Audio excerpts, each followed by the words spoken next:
Semana 24. Iniciamos semana 24 con la imagen de la semana, justamente, que tiene relación con la creación por parte del gobierno del Comité Wallmapu, el cual tendrá como función abordar las temáticas referentes a la región de la Araucanía y también a la provincia de Arauco. Un comité que será liderado por el presidente de la República, Sebastián Piñera, y donde además dirán presente los intendentes de esa zona. Sesionará todos los martes y se espera se aborden todos los temas, incluido la violencia registrada en esa zona. Claro, y en las imágenes veíamos también a la ministra de Desarrollo Social, Carla Rubilar, porque ella esta semana participó de una primera reunión con comunidades mapuche. Es un diálogo al que invitaron varias comunidades mapuche a los diferentes poderes del Estado, tanto el Poder Ejecutivo, Legislativo y Judicial. La ministra Rubilar fue la enviada del presidente Sebastián Piñera en esta semana en que se instaura este comité que buscará cumplir con los compromisos del gobierno en la región de la Araucanía. Vemos en las imágenes la visita de parte del Consejo de Loncos al presidente Sebastián Piñera, la que se dio hace algunos días. Así es, un comité que buscará el desarrollo, el diálogo, la paz y el reconocimiento de los pueblos originarios. Y se trata, fíjense, de un comité que tiene el mismo rango que el comité COVID y por lo tanto tiene la misma relevancia para el gobierno en materia de diálogo, de reconocimiento y también de valoración. Es al menos lo que dicen en el Palacio de Gobierno a propósito de esta conformación de este comité Wallmapu. Preside el presidente Piñera, está el ministro de Justicia, lo veíamos en las imágenes, la ministra de Desarrollo Social, el Ministerio del Interior y Obras Públicas, además de los intendentes, como tú nos señalabas, Rodrigo. Claro, decíamos todos los martes sesionando desde las 9 de la mañana este comité, que es, lo decíamos, lo lidera el presidente de la República, que tendrá, por cierto, un avance importante de aquí en adelante, tomando en cuenta la situación compleja, difícil, desde todo punto de vista de lo que pasa no solamente en la zona de Arauco, sino que también en la zona de la Araucanía. De hecho, esta mañana además nos levantamos y supimos además de una situación bien compleja desde el punto de vista de violencia en esa parte de la Araucanía, con un menor de 13 años que resultó herido a bala a propósito de una situación compleja que se está investigando en esa parte del país. Así que los saludamos, le damos la bienvenida, muy buenos días, gracias por estar acá en TVN. Es Semana 24 Chile Elige, junto a Valentina Reyes, vamos a estar acompañándolos durante toda esta mañana hasta la 1 de la tarde con una serie de informaciones de grandes temas que han ocurrido en el transcurso de esta semana. Rodrigo Álvarez, muy buenos días a todos quienes sintonizan Semana 24 Chile Elige y los invitamos a conocer más información, una información que conocimos el día viernes porque Contraloría formuló cargos contra 7 generales de carabineros por sus eventuales responsabilidades administrativas por los procedimientos ocurridos desde el 18 de octubre en adelante. Actualmente el sumario se encuentra en la etapa de formulación de cargos, lo que permite a los imputados administrativos responder a estos. ¿Qué dijo el gobierno? El ministro Víctor Pérez dijo: el respaldo a Carabineros es total. Creemos que una acción administrativa en un 30-40% no nos puede llevar a sacar conclusiones anticipadas. Palabras del ministro del Interior cuando se conoció esta noticia el día viernes. Y más adelante nos vamos a abocar a la situación que afectó a Banco Estado tras un ciberataque que abrió nuevamente interrogantes sobre cuán preparados estamos tanto las instituciones del Estado como así también las instituciones privadas para evitar este tipo de vulneraciones. Por ahora se sigue una investigación a cargo de la Brigada del Cibercrimen de la Policía de Investigaciones, de la PDI, y el presidente de Banco Estado, Sebastián Sichel, presentó además una querella contra quienes resulten responsables a propósito de esta situación que se vio afectada a Banco Estado. Había preocupación de los clientes, de los usuarios de esa institución y, por cierto, habían varias preguntas abiertas que vamos a tratar de buscarle una respuesta. ¿Por qué pudo ocurrir esto nuevamente? ¿Qué habría pasado, por ejemplo, si se hubieran visto afectadas los fondos de los clientes? ¿Qué información se llevaron los responsables del ataque?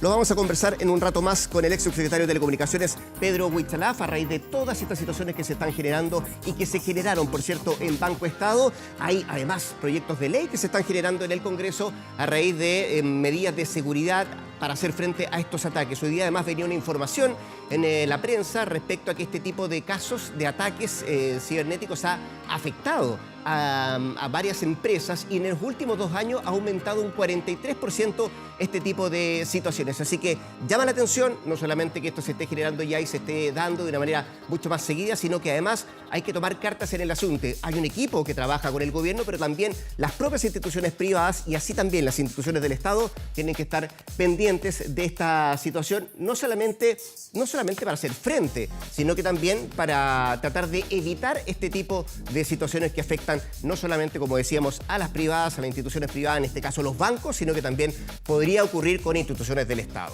Causó alto impacto lo que ocurrió con Banco Estado, con las sucursales cerradas el día lunes. La duda de los usuarios sí habían sido afectadas sus cuentas individuales, pero finalmente desde Banco Estado se aseguró que las cuentas de más de 13 millones de personas no habían sido tocadas por este ataque. Lo que sí se va conociendo como antecedentes es que desde el 26 de agosto este malware estaba en el Banco Estado. La investigación sigue en curso para conocer qué ocurrió tras este ciberataque. Bien, y vamos a empezar con las entrevistas acá en semana 24. Lo primero es analizar este plan Fondéate en tu casa. ¿Cómo va a afectar este plan lo que es el manejo de la pandemia? Vamos a tomar contacto de inmediato con el doctor Tomás Regueira, presidente de la Sociedad Chilena de Medicina Intensiva. Doctor, ¿estamos con usted? Sí, ¿cómo están? Buenos días todavía, buenas tardes, ya no estoy seguro. No, todavía buenos días, doctor. Gracias por estar en Semana 24 de Chile Elige. Queríamos partir preguntándole varias cosas, pero por sobre todo lo que decía la Vale, que entre otras situaciones que se han ido generando, doctor, en el último rato, y básicamente lo que usted planteó en una entrevista hace un par de días, respecto a lo que podría pasar este fin de semana que se nos viene, con el 18 de septiembre, desde todo punto de vista, desde la trazabilidad, y también me imagino que usted lo ha esbozado, el temor de que podríamos enfrentar una situación compleja de rebrote en nuestro país a propósito de esto, de lo que va a pasar el próximo fin de semana. Sí, pues a ver, estamos preocupados como intensivistas, nos reunimos frecuentemente, como ustedes saben, tenemos una red armada con todos los intensivos de Chile. Me tocó, como quizás ustedes saben, ir a Magallanes hace una semana y constatar en terreno que efectivamente existe un riesgo de rebrote. O a veces uno piensa, ya pasó la ola, pero Magallanes tuvo su primera ola, lo pasó bastante mal, tuvo que crecer de 6 camas a 25 camas con todos los pacientes en ventilación mecánica. Relajaron las medidas, la gente, digamos, esto no es una crítica a las autoridades, sino que las personas sienten que ya son inmortales, que ya pasó, y tienen una ola que en este momento es peor que la primera en términos de números de casos y ocupación de camas críticas. Por lo tanto, el aprendizaje que uno tiene es que esto puede rebrotar y como intensivistas tenemos temor respecto a lo que pueda pasar el 18, porque evidentemente la gente quiere juntarse, tiene ganas de hacerlo, hasta cierto punto, ¿cierto?, hay una necesidad vital de volver a encontrarse con quienes queremos, pero lamentablemente eso puede hacer que recaigamos en forma significativa, ya no en un lugar acotado como Punta Arenas, sino en una región como la metropolitana con 8 millones de personas. Doctor, el ministro Enrique París aseguraba que no se va a perder la trazabilidad, respondiendo directamente a su entrevista del día viernes, y recomendaba a las familias, a las personas, anotar en un libro todos los visitantes que tengan en la casa. ¿Le parece eso una respuesta adecuada frente a lo que se debe realizar para las fiestas patrias?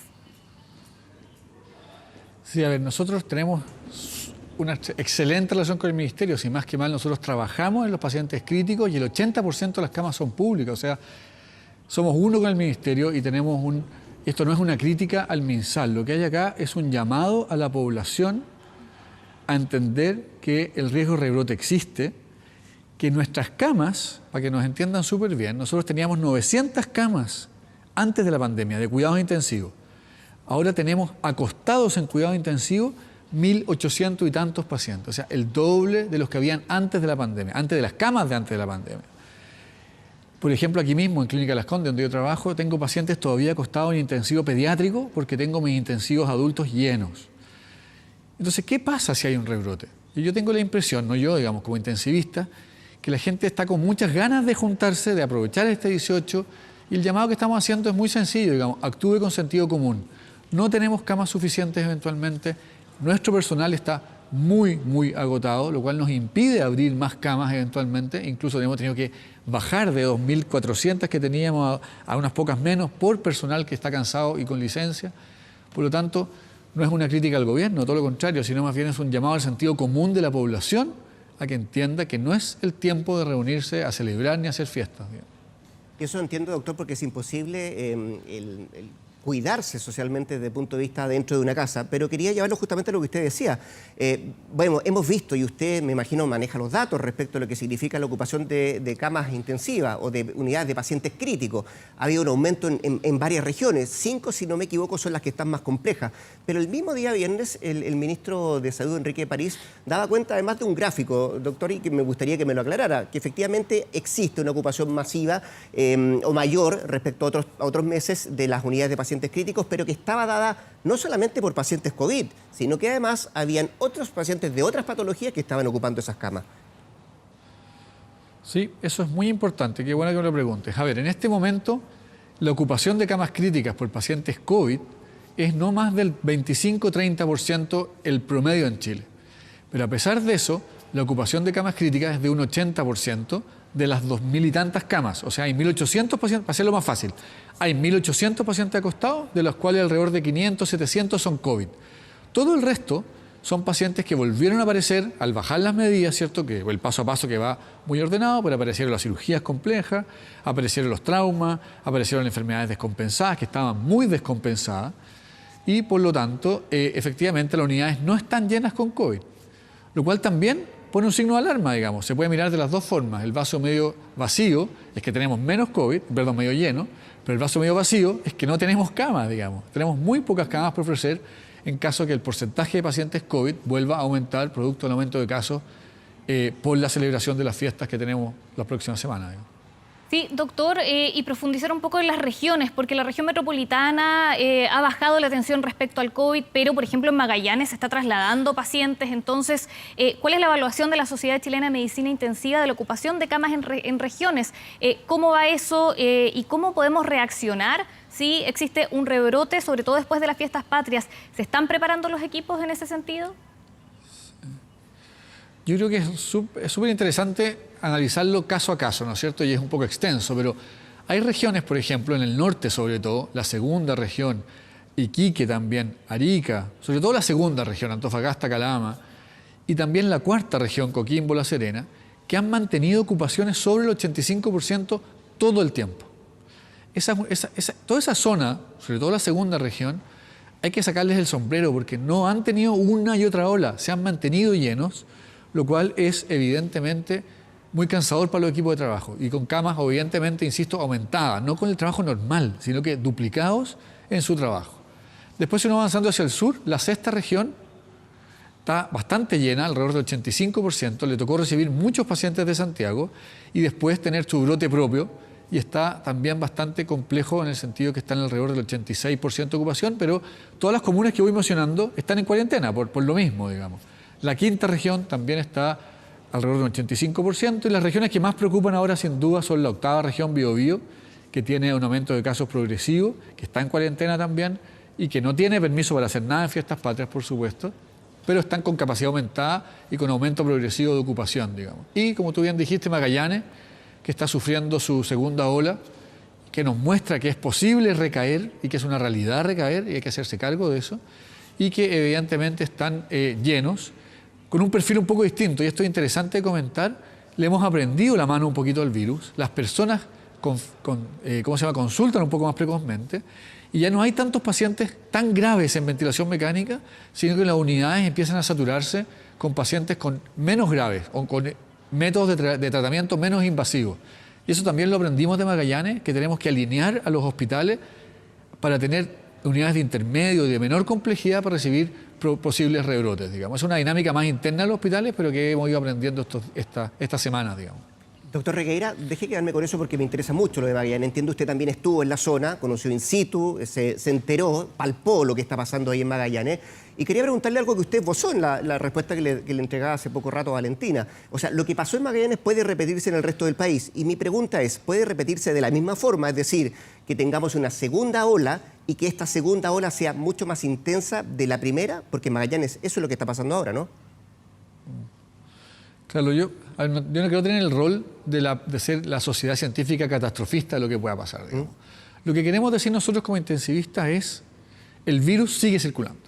No hay una vacuna aún efectiva, universal para todos. Va a existir, pero todavía no existe. El virus está presente, por algo estamos sin colegio, por algo hay tantas comunas en cuarentena, etc. Y se transmite de persona a persona. Si nos reunimos con otras personas, tenemos riesgo de contagiar, ¿cierto? Y de, evidentemente, tener rebrote. Magallanes, como una especie de pionero de laboratorio, nos muestra que la recaída existe, que es posible en la medida que uno relaje las medidas. Por supuesto que el Ministerio ya lleva 38.000 PCR al día en Chile, o sea, pasamos de tener 10.000 PCR hace 4 meses a tener 38.000 testeos diarios, hay trazabilidad aumentada, hay aislamiento más efectivo, o sea, estamos mejor. Por lo tanto, uno quiere creer que la posibilidad de tener un rebrote significativo, tan grande como la primera ola, ojalá sea poco probable, digamos. Pero también quiero tener sentido común y decir, a pesar de que tengamos muchos trazadores, tengamos un testeo aumentado, igual Magallanes nos muestra que es posible recaer. Por lo tanto, este año, mientras no haya una vacuna universal, tengamos sentido común, que hagamos celebraciones íntimas, pequeñas, y como dijo el ministro, que encuentro razón, no pierda la trazabilidad. Quien entre en su casa, sepa quién es, por supuesto que usted invita a gente que sabe, pero me refiero más allá, ¿dónde estuvo? ¿Te expusiste mucho? ¿Saliste de tu casa mucho esta semana?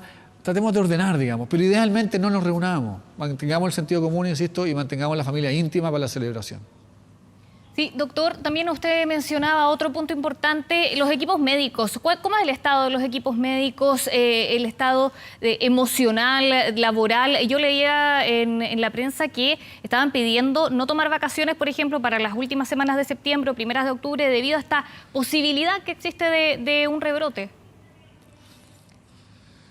Sí, pues hay diferentes realidades. A ver, la realidad común es que está todo el mundo muy cansado. Nosotros, de los 3.500 funcionarios de intensivo, le hicimos una encuesta que contestaron 1.000, que es un 30 y tanto por ciento, esto es muy representativo, y mostró que el 50-60% tiene cansancio en nivel alto, y un 50% o el 60% también, si uno suma moderado y alto, tiene un grado de despersonalización, vale decir, perdió la empatía ya con el sufrimiento, o sea, muy cansado. El 50% de las personas de que trabajan en intensivo han dejado su casa para irse a vivir fuera de con quienes quiere, para no contagiarlo. O bien se fueron ellos de la casa, o bien su familia nuclear se fue a vivir con los abuelos, etcétera, y está solo, digamos. Eso, evidentemente, al bajar la pandemia, ha ido disminuyendo. Pero lo que tengo que transmitir es que estamos muy cansados, digamos, los técnicos, los enfermeros, etcétera. El otro día nos pedían, por ejemplo, 2 días de vacaciones libres, no pudimos darlo y nos cayó una licencia de 21 días psiquiátrica al tiro detrás de eso. O sea, hay un cansancio importante. Ayer hablaba con el jefe de la UTI de Chillán, de Ñuble, la región de Ñuble, ¿cierto? El Hospital Regional de Chillán, y me decía, de 26 camas tuvimos que bajar a 21 porque no tenemos personal para cubrir, porque la gente está fuera, con licencia, cansada, etcétera. Por lo tanto, es una realidad que hay que poner en la ecuación, digamos. No es justo, a pesar de que lo vamos a hacer igual, digamos, pero no es justo que por querer celebrar, por querer relajar, porque sobre todo la población joven, no entiendan que quienes estamos haciéndonos cargo de esto, llevamos 5 o 6 meses sin parar, digamos. Bien, llamado a la responsabilidad entonces de la ciudadanía, sobre todo en estas fiestas patrias. Doctor Tomás Regueira, presidente de la Sociedad Chilena de Medicina Intensiva, muchas gracias con este contacto con Semana 24 Chile Elige. Gracias, doctor, que esté muy bien, ¿eh? Muy bien, muchas gracias, que estén bien. Y nosotros pasamos a saludar a nuestro panel de conversación política. Varios temas durante la semana. Ya son un habitué de este programa, Josefina Ríos. Ella es conductora de Radio Duna. José, ¿cómo te va? Buenos días. Buenos días, Rodrigo. Hola, Valentina. Hola, ¿cómo estás, José? Octavia Rivas, editora y además conductora de Radio Universo. ¿Cómo estás, Octavia? Muy bien, Rodrigo, Valentina. Gracias por la invitación. Y don Rodrigo Vergara, además, editor político, conductor de Radio Cooperativa. ¿Cómo te va? ¿Qué tal? Buen día. Gracias. 30 segundos para las palabras del doctor Regueira. Sí, importante lo que dice Regueira, que además ha sido una figura bien relevante, destacada en lo que va de la pandemia, no tan político como otros gremios. Ha actuado la Sochimi, me parece relevante ese dato, en una semana que ha sido muy difícil para el doctor París. Conversamos el domingo pasado de lo que se venía. Él además cometió un gafe gigantesco en este mismo canal ese domingo en la noche en el Estado Nacional. Mete las patas, comete un error y se genera muchísima confusión con lo del 18 cuando la ciudadanía lo único que quiere es certezas, ¿no?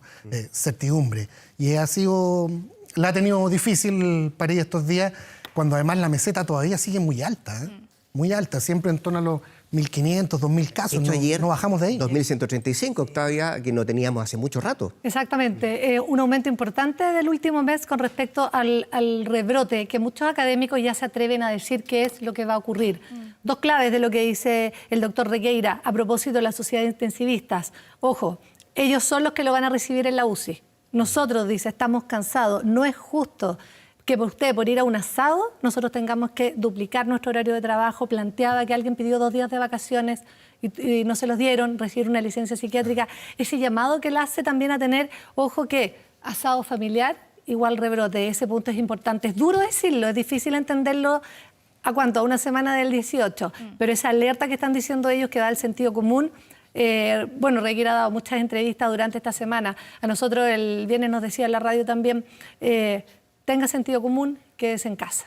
Definitivamente. Y parece, Josefina, que este consejo del doctor París de anotar es avalado por el doctor Regueira para saber con quiénes estuviste en el fondo. Tiene toda la lógica. A ver, salió mucha gente a criticar y bueno, está bien, cada uno tiene derecho a criticar lo que quiere y está bien, y obviamente, pero acá yo creo que está bien que las autoridades den una guía, que sienten las pautas, ese es su deber, pero también es deber de todos nosotros como ciudadanos hacernos cargo de esta pandemia. Ya sabemos claramente cómo debemos prevenirlo, la distancia, el lavado de manos, el alcohol gel, la mascarilla, estar en ambientes abiertos, ya sabemos qué es lo que hay que hacer.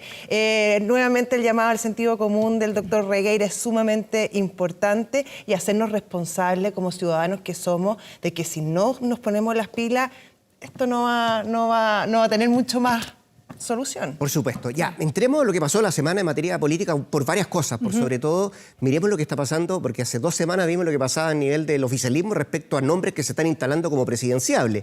Y esta semana, sí que fue bien agitada, con harta ebullición en la oposición, sobre todo por varias figuras, pero yo me quiero quedar con una, Rodrigo, para que la vamos analizando, la del alcalde de Recoleta, don Daniel Jadwe. Don Daniel Jadwe. Yo creo que ponen aprieto a la centroizquierda. A la centroizquierda, ya. Absolutamente. Hoy día lo más sabroso yo creo que está ahí, con el Frente Amplio, con un diseño bastante claro en torno a una figura que es Beatriz Sánchez, por ahora, y en el caso del PC con Jadwe corriendo prácticamente solo, ¿no?, en ese mundo, y tal vez en el mundo de todas las oposiciones, porque la exconcertación yo creo que está viviendo el espejismo de querer, de ansiar una unidad que uno no ve por dónde, para ser bien franco. Si bien hay una gran duda en el comportamiento del electorado en las elecciones que vienen, porque Chile vive un post-estallido, la pandemia ha revelado también que el Estado no ha dado el ancho en muchas cosas, se habla de que no fueron 30 pesos, sino 30 años. Bueno, esos 30 años, ese sector gobernó 24. Y hoy día está como escondiendo la cabeza, avergonzado, acomplejado, ¿no? Bailando muchas veces al ritmo de la música que pone el Frente Amplio o el Partido Comunista, sobre todo en el Congreso. Y eso no les ha servido ni siquiera de mucho porque no logran posicionar a ninguno de los suyos en esta carrera presidencial que ya comienza. La criteria del otro día encendió muchas alertas cuando entre los 7 primeros no aparecía nadie de ese mundo. Octavo aparecía Marco Enrique Ominami, que, ojo, a algunos les tienta la idea, esta vez tal vez sí. Y después aparecía Michelle Bachelet, digamos, que ya sabemos que no quiere, ya dijo sobre mi cadáver para esta eventual tercera vez. Y la paradoja de todo esto es que ese nivel de dispersión que hay en ese mundo en relación al Frente Amplio y al PC, a una izquierda más dura, si ustedes quieren, la fragmentación que hay, tal vez le termina conveniendo a la derecha. Y en este Chile post-estallido, en donde se habla de socialdemocracia, un Estado de libertad, de un Estado con más derechos, capaz que termine gobernando de nuevo la coalición que hoy administra el país, con Joaquín Lavín corriendo de manera importante, ¿cierto? Pero además con una unidad de propósito, no sé si ustedes concuerdan, pero para lo que viene, es la municipal, es la de gobernadores, si es que se hace, es la de los convencionales constituyentes, y ahí sobre todo, porque ahí se va a diseñar el país que queremos construir, ¿no? Y si no hay, insisto, unidad en ese otro sector, la derecha puede terminar ganando cupo importante en esa futura asamblea, que yo creo que va a ser 100% elegida, no creo que sea mixta. Ahora, Jadwe, en el fondo, voy a recoger lo que decía Rodrigo, está corriendo hacia el centro. el análisis que tienen, en el fondo también en la centroizquierda, es que este vaciamiento del centro, que es evidente porque no hay una figura fuerte que ahí esté marcando, produce que Lavín se empiece a acercar hacia la socialdemocracia, que Jadwe haya crecido capitalizando también un discurso de muchos desencantados del Frente Amplio, algo que en el Frente Amplio saben, y hay un factor que los tiene bastante inquietos. Cada vez más uno empieza a escuchar, y hoy día un diario también así lo consigna, un nerviosismo con respecto a la figura de Beatriz Sánchez. ¿Está realmente dispuesta Beatriz Sánchez a ser una vez más la candidata que puede instalarse con el Frente Amplio y correr el cerco un poco hacia el PSPP de Democracia Cristiana, que es donde no hay ninguna figura? Esa respuesta no está. No ha dicho que sí, no ha dicho que no todavía, pero esa incertidumbre los pone muy nerviosos y ahí donde Jadwe tiene que empezar también él mismo a correr un poco el cerco si es que quiere instalarse como la figura más competitiva pensando en una primaria o pensando en una primera vuelta en la oposición. Correr el cerco, tú dices, y acercarse al centro, y José, coméntamelo, ¿tiene que ver con aquella reunión de Jadwe con algunos demócratas cristianos? Entre otras cosas, a ver, Zoom, que parece que molestó mucho la electiva de a ver, Ángel. yo creo que hay varios puntos. Yo creo que Jadwe y el Partido Comunista han sido sumamente hábiles en capitalizar este momento. Recordemos que el 15 de noviembre pasado el Partido Comunista no adhirió, ni siquiera concurrió al acuerdo del 15 de noviembre para la nueva Constitución, y hoy su figura, Daniel Jadwe, a través de una administración innovadora y exitosa en la comuna de Recoleta, ha logrado posicionarse como la carta con más posibilidades dentro de la oposición. O sea, hoy en la criteria está arriba de Joaquín Lavín y la CADEM también lo pone muy, muy arriba. Todo eso se va configurando a través de una política bastante inteligente del alcalde Jadwe, como dice la María Octavia y dice también Rodrigo, de ir corriendo un poco el discurso, dejando un poco de lado la cosa tan ideológica, tan del marxismo y yéndose a mostrar cosas, a mostrar una acción positiva dentro de su municipio. Tiene algo que mostrar, tiene algo que decir, cuestión que en el resto de la oposición por el momento vemos bastante ausente de discurso. Lo vemos en la Democracia Cristiana, que tampoco tiene una figura y que tiene una directiva que está muy tensionada. Por un lado está Fuad Chahín y por el otro está el sector de Carmen Frey, que no están funcando y que además han perdido bastante relevancia. En algún momento la ADC fue este partido que articulaba acuerdos, que llegaba a acuerdos con el gobierno, que actuaba de puente. Hoy es un partido que está promocionando una acusación constitucional en contra del ministro del Interior, Víctor Pérez. Entonces, claro, mucha gente lo ve como ciertos manotazos de ahogado y el problema grande que tiene la ADC y que se cristaliza en esta reunión justamente con el alcalde Jadwe es que sus bases son más bien de centro izquierda, pero su electorado no necesariamente es de centro izquierda, es más bien de centro derecha.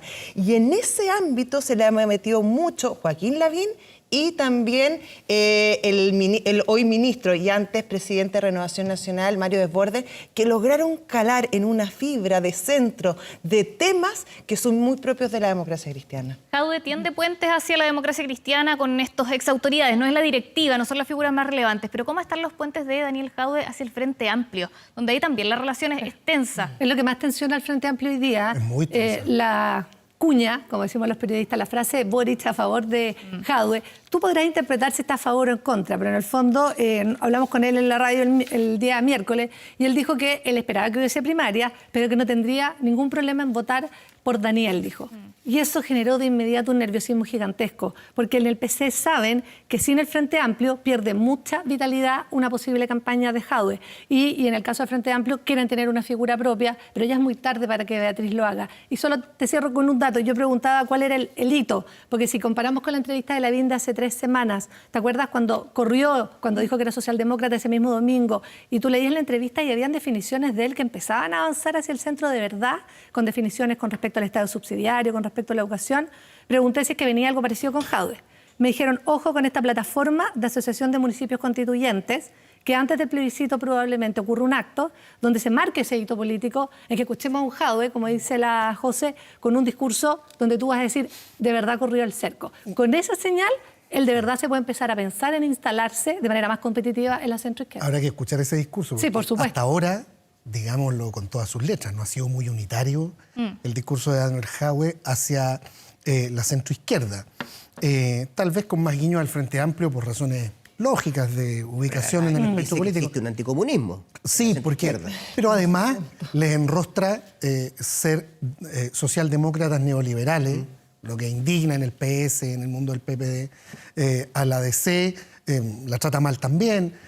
En buen chileno sale a apelar el acuerdo constitucional de noviembre. Eso le molesta al Frente Amplio. Pero hoy día es la principal carta por el Y apruebo. hoy día él aparece como un rostro importante del apruebo y lo más probable es que salga después a hacer campaña con los candidatos a convencionales por todo Chile. Capitalizamos. Ese espacio se lo está farreando la centroizquierda hoy día al no tener una carta importante. Algunos desdramatizan, yo creo, desde la realidad política nomás, porque como no tienen a ese nombre, no les queda otra. Y dicen, vamos a ver primero el programa, después del plebiscito nos vemos, pero si en rigor tuvieran hoy día una figura importante, le estarían sacando lustre. Digamos. Claro. Ahora, Y estaría apareciendo en cualquier parte. Lo último, y respecto de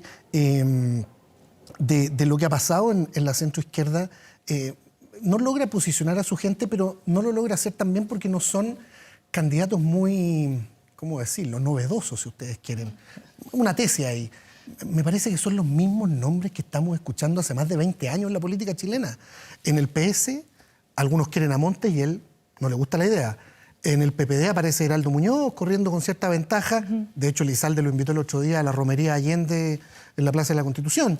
Y estaba ahí en primera fila. El otro que quiere es Insulza. ¿Qué renovación hay ahí? Ninguna, pero absolutamente ¿sabes ninguna. qué, Rodrigo? Es falta de nombres, que obviamente ahí había un problema dentro de la oposición para generar nuevos liderazgos. Probablemente las viejas guardias han taponeado la posibilidad de que salgan otras figuras, o quizás las nuevas generaciones no han sido incapaces de tomar esas riendas, probablemente porque también hay ausencia de ideas nuevas. No se ve un programa, no se ven propuestas. Quizás por lo mismo también prende la candidatura de Jadwe, que está mostrando algo. En la oposición más tradicional eso no lo vemos en la antigua Concertación. Ayer se publicó una columna en el diario El Mercurio que venía firmada por Felipe Arbó, Ignacio Walker y Andrés Velasco, donde intentaban darle cierta forma y darle cierto contenido al ideario de la centroizquierda. Y por lo menos ahí hay un intento, hay un trabajo, pero se han visto enfrancados en tanta disputa chica, en tanto nombre que sí, que no fueron ni capaces de crear un comando para el rechazo. Son 4 comandos distintos. Se llama convergencia democrática, lo que Sí, proponía sí, ayer exactamente. Arboe. Pero en un tema donde, ¿sabes qué aparece aquí? Aparece ese 20% de Beatriz Sánchez, que finalmente terminó votando en un importante número a Sebastián Piñera, en la votación de Meo también, cuando llega al 19%. Entonces, ojo, es tan competitivo Jadwe, si no logra convencer un poco en el centro, es bien complicado eso. Yo te digo, el tema de correr la cerca, Rodrigo, es que es lo que tiene que hacer. O sea, dejar a algunos no tiene enojados, posibilidad. porque si no, no vas a Si crecer. tiene vocación de mayoría, Claro, debería otra. Exacto. Y es la única manera que sea viable. Seguramente. Ahí avanza, avanza una idea, que es una primaria chica. Sí. En el La mundo, preprimaria En el que mundo le- progresista, esto generando eco eso. no llegar a una primaria con Jadwe para evitar una paliza y medirse entre la DC, el PPD, los radicales, el PS y parte del Frente Amplio, que seguramente van a ser los que firmaron el acuerdo de noviembre pasado, y de ahí tratar de armar algo pensando en la primera vuelta. El otro tema de la semana, en temas políticos y en temas también que uno tiende a generarse alguna polémica, es la división de los poderes del Estado. Y digo esta semana lo que pasó a fines de semana con la Cámara de Diputados, que aprueba la acusación constitucional contra la jueza Donoso, la que estaba a cargo del caso Ámbar y todo el embrollo que se generó a propósito de una decisión que toma ella como magistrada de la Corte de Apelaciones O de sea, como Valparaíso. la que lidera la comisión Así que da es. las libertades Eso es. condicionales de 2016, que deja libre a Hugo Bustamante. El Poder Judicial dice que acá está en peligro su independencia. Ese es como uno de los grandes temas de esta acusación constitucional. ¿No habíamos visto una acusación así? Porque se entiende como una disputa institucional y ni siquiera por las atribuciones o errores o el notable abandono de deberes supuesto, ¿no? Entre los acusadores de la jueza de manera personal, sino como por su responsabilidad de haber encabezado la comisión que en su momento, el 2016, deja libre a Hugo Bustamante. Y hay un par de cosas. La Suprema es enfática y sale a decir que aquí está en juego la independencia porque lo ve como una intromisión indebida, digamos, del Poder Judicial. Y hay algunos en el mundo de los abogados constitucionalistas y de los jueces que ven también aquí cierto ánimo de téngase presente, una suerte de amenaza de muchos legisladores. Nosotros podemos hacer esto, tenga cuidado, Ya lo vimos cuando el juez Mera no llegó a la Suprema, le empezaron a recordar fallos anteriores, una cuestión que no se había visto en otro escenario, claro, con el Chile de hoy, cuando algunos están tentados de instalar el parlamentarismo de facto, y ahí se explican otras acusaciones constitucionales también, digamos. A mí me parece que la aprobación en la Cámara, o como luz verde de la Cámara al Senado, bien bochornoso, un tanto irresponsable a juicio de varios expertos, porque pone en cuestionamiento otras cosas también. Pero te marco un punto, Rodrigo, Dale. con respecto al fondo de la acusación, en términos de qué. De que el debate que pretende catillar quienes están empujándola, bueno, está el diputado Longton, diputado por Villa Alemana, por Limache, no podría que tiene el concepto de notable abandono de deberes, lo que dice la... Que tiene el concepto, pero en el fondo ellos ¿qué están diciendo? ¿Cuál es la defensa de la jueza? Que no era vinculante. En el fondo, este informe de Gendarmería que recomendaba no darle el beneficio de la libertad condicional a Hugo Bustamante y que no es puesto arriba de la mesa. Todos leímos, y probablemente la audiencia también, de que hubo dos relatoras que dijeron por qué no se tuvo la vista y que fue la magistrada la que decidió solamente mirar datos como la cantidad de cumplimiento de la pena y la buena conducta, dejando de lado este informe. Y eso fue lo que convenció a muchos votos, donde aquí votó prácticamente la Democracia Cristiana alineada con Renovación Nacional, más algunos votos de la UDI. Y ese argumento hay que ver cómo se sopesa en el Senado, que es lo que van a tener que evaluar en conciencia los senadores. Sí. Solo para decirte que en el fondo, ¿qué plantean ellos? Que no sea vinculante, es decir, que no estás obligado a encontrarle razón o a votar en ese sentido, no significaba no tenerlo a la vista. Pero seamos y francos, ese es el punto, en el fondo, que va a tiene- ponerse arriba de la mesa la próxima semana. Tiene mucho de populismo, Por eso, presidente, la de votación. hacerlo para la galería, en un caso sensible para la opinión pública, con argumentos de cabros chicos. Pero dicen que lo de Jack el Destripador del otro día, el diputado Longton, perdóname. Sí. Pero dicen que el testimonio de las relatoras fue fundamental. Sí, Para convencer a los que exactamente. tenían Cuando dudas. dicen- Logró dar vuelta, por ejemplo, el voto de Matías Walker, el diputado Matías Walker, que en algún momento estaba contra y lo termina por dar vuelta a él y a varios más.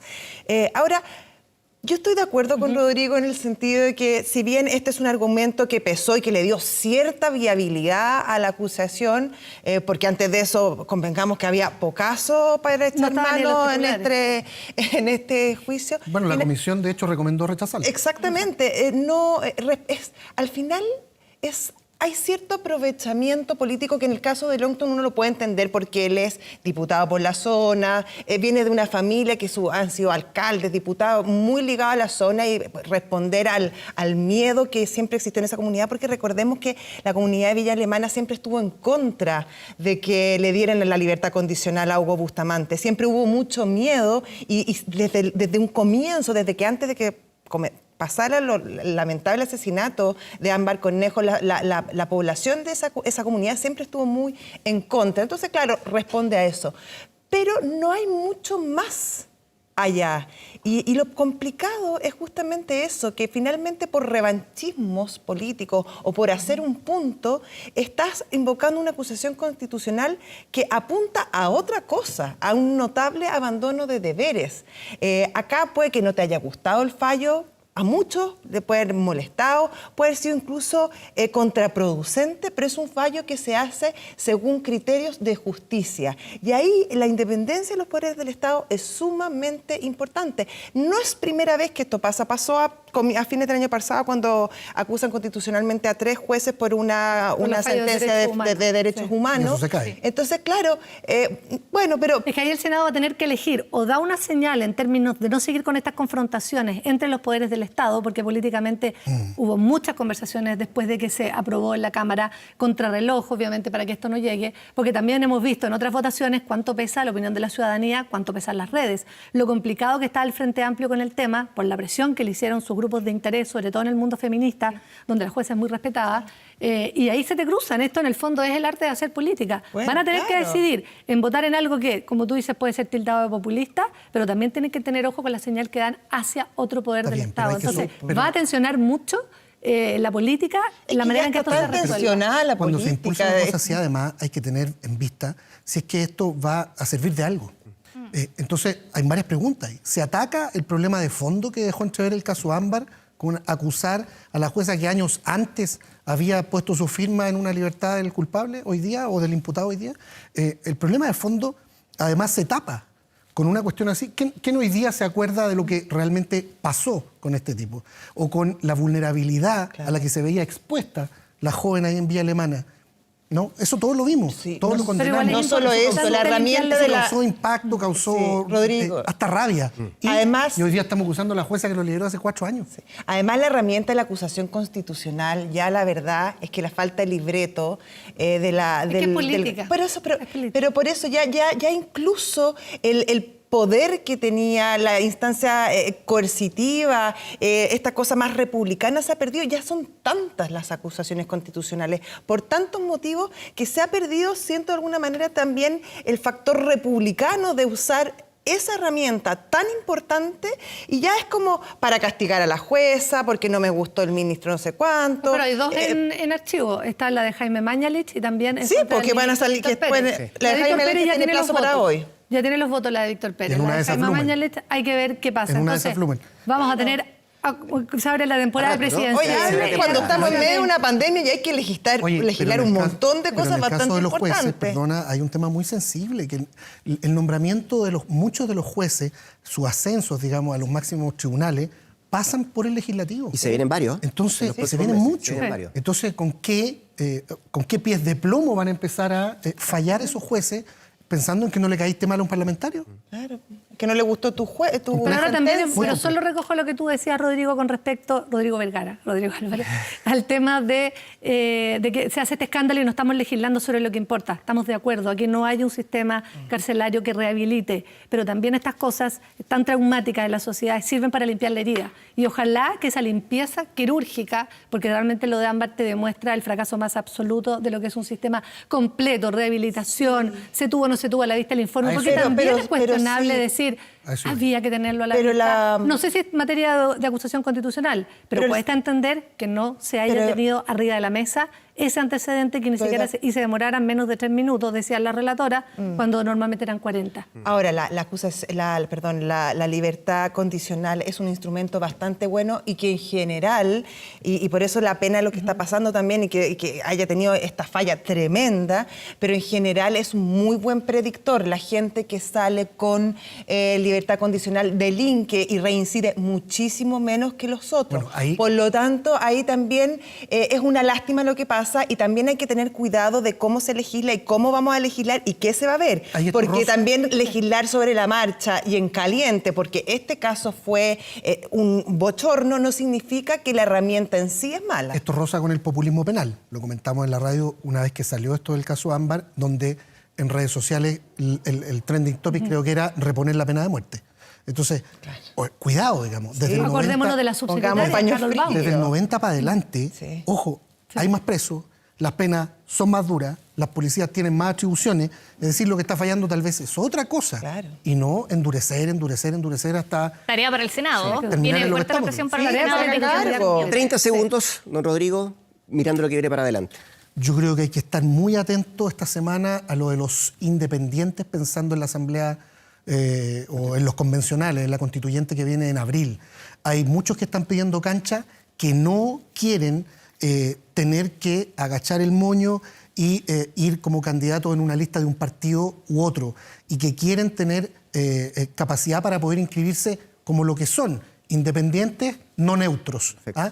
Pero me da la impresión de que la clase política no tiene la voluntad para ceder esos espacios de poder hoy día. Sus 30 segundos, Octavio. mi querida Octavio. Está programándose una reunión esta semana entre la ministra Mónica Salaquet, la ministra de la Mujer, y el presidente de la Asociación Nacional de Fútbol, Pablo Milat, a propósito del caso Leo Valencia.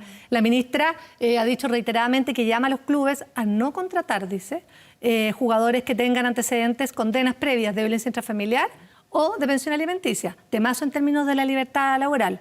Los clubes tienen contratos entre privados, pero desde la NFP, que es lo que me decían, que son nominados, por lo tanto que no hay un contrato laboral y que la idea de Milat es que se establezca un protocolo para enfrentar este tipo de situaciones. Clave a la hora de llamar a una selección, tener en cuenta el archivo judicial Un reglamento de ese especial que jugador tiene, por o un cierto. reglamento especial, un protocolo que establezca quiénes quedarían excluidos en caso de tener antecedentes penales. José, ¿dónde ponemos el ojo esta semana? Cortito.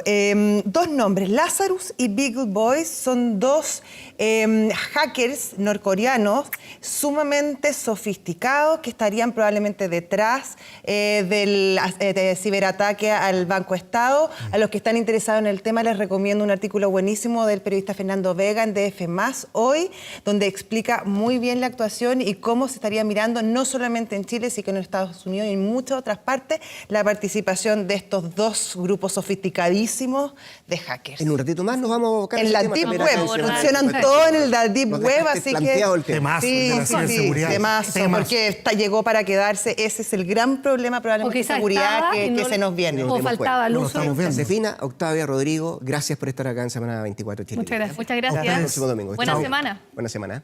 Igual. Y también tenemos que analizar lo que pasa en materia económica, Rodrigo, Claro que sí. porque la pandemia nos ha golpeado muy fuerte, pérdida de empleo. Estamos esperando, de hecho, un plan de subsidio del empleo por parte del gobierno y vamos a tomar contacto con José de Gregorio, expresidente del Banco Central, para abordar lo que ocurre. José, muy buenos días y bienvenido a Semana 24 Chile Elige. ¿Ya pasó lo peor en materia económica en cuanto a la pandemia o vienen meses más difíciles aún? Hola, buenos días. Sí, yo creo que evidentemente lo peor pasó, pero esto no significa que no vamos a seguir mal por mucho tiempo. Yo creo que ese es como el problema que tenemos. El peor periodo pasó con el máximo confinamiento que tuvimos, pero obviamente ahora tenemos un problema complicado y que es cómo tener una recuperación sostenida y una recuperación que genere empleo, porque la situación del empleo obviamente es bastante grave. Quedémonos con eso entonces, José. ¿Cómo te va? Buenos días. Respecto al empleo, se conocieron cifras esta semana que son un tanto alentadoras, pero también hay otros que dicen que efectivamente la situación del empleo en nuestro país, y ya vamos a tocar el tema de las mujeres, está pasando por una situación un poquito tapada, que de verdad la cifra que hemos conocido en el último rato no es tan real como se espera que sea. Y esto porque hay una inquietud respecto a que hay gente que no está saliendo a buscar trabajo. Y esa cifra estaría un poquito, no sé si opacada, José, o un tantito escondida respecto a lo que tienen las cifras del Instituto Nacional de Estadística. No sé si compartes esa opinión tú. No, es que es por la manera como se mide la tasa de desempleo. La tasa de desempleo son los desempleados respecto de la población que quiere trabajar, trabaja o está buscando empleo. Lo que ocurre en situación como la actual es que hay gente que no sale a buscar empleo porque no puede. Por lo tanto, nosotros hemos perdido 1.800.000 empleos, que es una cifra absolutamente inédita. ¿Qué es lo que ocurre? Que muchos de esos empleos perdidos es gente que se va de la fuerza de trabajo. Por lo tanto, no los contamos como desempleados, sino que los pasamos a contar como inactivos. Sí, José. Si tú consideras, es que esto, el cálculo, a ver si se entiende. Si tú consideras que toda la gente que perdió empleo estaría buscando, dispuesta a trabajar, tú tendrías una tasa de desempleo mucho mayor. Si tú tomas la fuerza de trabajo que teníamos hace un año atrás, ¿no es cierto? Porque la fuerza de trabajo cae mucho porque la gente no sale a buscar empleo. La fuerza de trabajo es un número que depende de cuánta gente busca empleo. Si tú tomas la fuerza de trabajo de un año atrás, ese 13% se convierte en 26%. Estamos asumiendo que toda esa gente que salió de la fuerza de trabajo sin empleo estaría hoy día contabilizándose como desempleado. Además hay otros que están con ley de protección de empleo, que ojalá cuando vuelva la situación vuelvan a estar empleados, pero también están en una situación de vulnerabilidad. Entonces estamos hablando de cifras bastante preocupantes. Sin embargo, tampoco hay que ser tan alarmante, porque mucha gente que salió de la fuerza de trabajo, que está en sus casas, que no ha podido volver a trabajar, porque está en cuarentena, porque está con muchas restricciones, una vez que se levante, deberían poder volver a trabajar. Así que lo normal es que observemos nosotros al principio una recuperación de esos empleos relativamente rápida. Muchos empleos que les van a caer los ingresos, que van a tener problemas, pero obviamente estamos con una situación de empleo extremadamente compleja, 2 dígitos, y podemos pasar mucho tiempo con 2 dígitos. Por lo tanto, todo lo que sea un plan de reactivación fortaleciendo el empleo es importante. José, y me quiero detener en la fuerza laboral femenina, porque se señala que la participación laboral femenina producto de la pandemia ha retrocedido de manera muy, muy importante. ¿Cuál es la proyección cuando termine este periodo de emergencia? ¿Vuelven las mujeres a trabajar? ¿Va a costar que las mujeres retomen sus puestos de trabajo? Sí, esta recesión ha sido bien especial.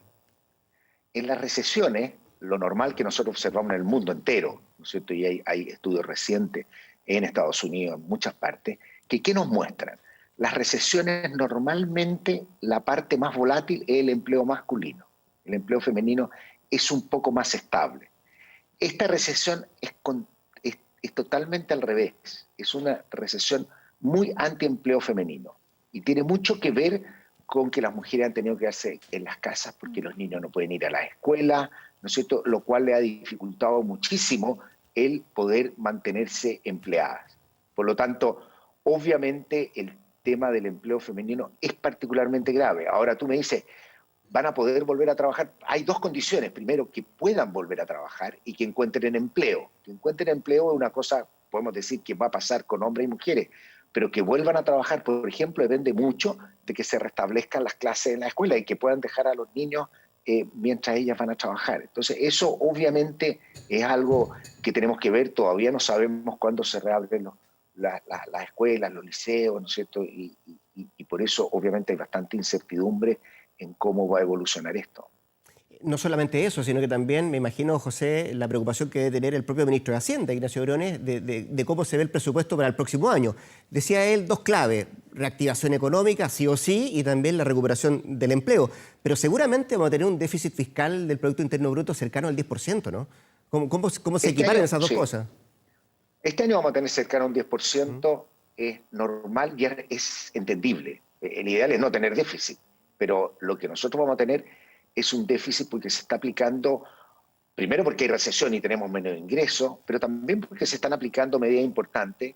Nosotros cuando logramos y se hizo este acuerdo, ¿no es cierto?, pro reactivación, en el que dijimos que había que hacer un esfuerzo muy grande en materia de ingresos, de apoyar los ingresos de las personas, de apoyar la reactivación, obviamente eso significa más recursos y eso es totalmente razonable hacerlo. O sea, tener un déficit fiscal del 10% del PIB este año no es lo mejor, pero sí señala un esfuerzo fiscal importante. Esfuerzo fiscal que va a continuar en cierta medida el próximo año, porque el próximo año es un año de recuperación. Lo más importante desde el punto de vista fiscal es que todas las ayudas que se hagan, que sean masivas, importantes, sean ayudas que se acaben.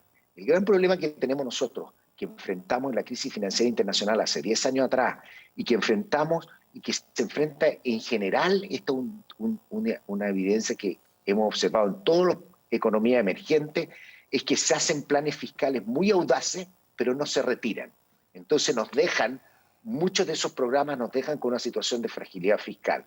Chile venía con una situación de fragilidad fiscal. Desde la crisis financiera, que teníamos deuda cercana al 5%, llegamos el año pasado a 28% y este año vamos a superar el 30%, ¿no es cierto?, 35%, podemos terminar este año de deuda pública. Y este aumento de la deuda ha sido año a año. Es decir, Chile está con un problema. Lo que pasa es que tenemos tan poca deuda que uno dice, va aumentando, pero ha venido aumentando año a año. Y eso, sin lugar a dudas, nos puede llevar a una situación de fragilidad, que para la próxima recesión nuestros espacios fiscales sean mucho menores, que es lo que estamos observando en muchas economías de América Latina. Chile va a tener un comportamiento relativamente, dentro de toda la crisis, cuando uno mira más o menos los números, va a tener un comportamiento relativamente, yo diría, superior al promedio.